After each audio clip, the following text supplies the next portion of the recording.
What's going on, friends? It's Rafi here today with another really interesting video.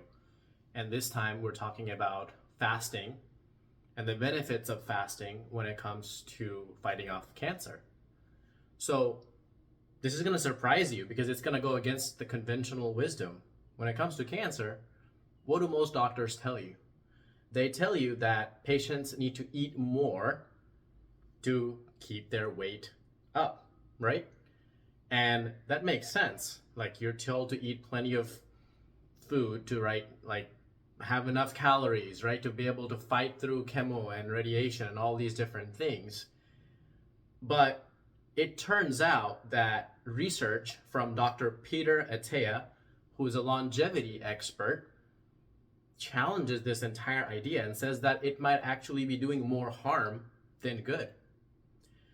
And so where's the problem with this conventional wisdom? The problem is that, cancer cells feed on the nutrients that we consume, right? So especially if you think about like sugars, like easy, quick, fast sugars, amino acids, things like that.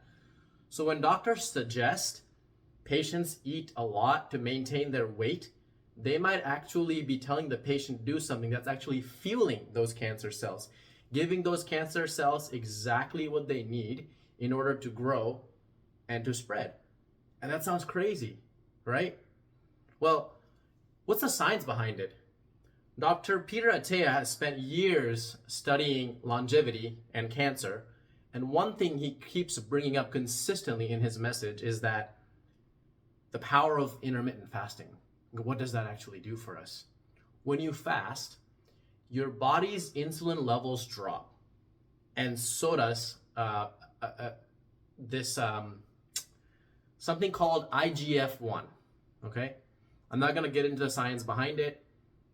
I'm not claiming that I understand all the science behind it, but let's just say it's something in your body called IGF-1. And what happens is that it's a growth hormone, which has been shown to be linked to cancer cell development. In simple terms, when you're cutting off that supply of those amino acids and that quick glucose, you're essentially cutting off that fuel supply that cancer needs in order to survive.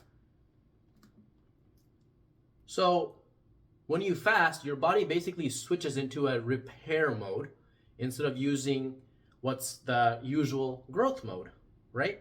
So during this time, your normal healthy cells become more resilient and stronger, and your cancer cells are actually, the fuel that it was getting is basically taken away from it, right? So your cancer cells are becoming more vulnerable. In fact, there's studies that have found that fasting can improve the effects of chemotherapy by making cancer cells more sensitive to the treatment. It's like giving chemo an extra boost to fight even harder. So what does the actual research say?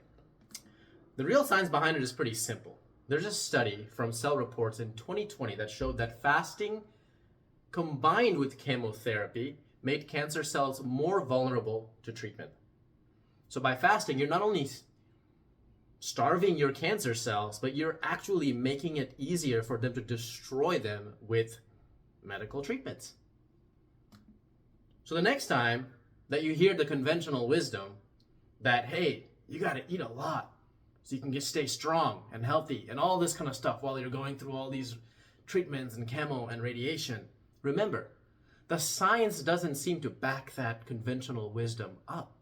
The science doesn't show that. It actually shows that fasting could actually be the key to starving cancer cells, improving the effectiveness of various different types of treatments. It's not about eating less. It's more so about giving your body a fighting chance to fight back, giving cancer less of what it needs in order to survive. So consider fasting, not just if you have cancer, but just in general. And it could literally be a game changer for you. So let me know what you think. If you have some research that shows otherwise, I'd love to hear it from you guys. Otherwise, thank you so much. Rafi Chaudhary signing out.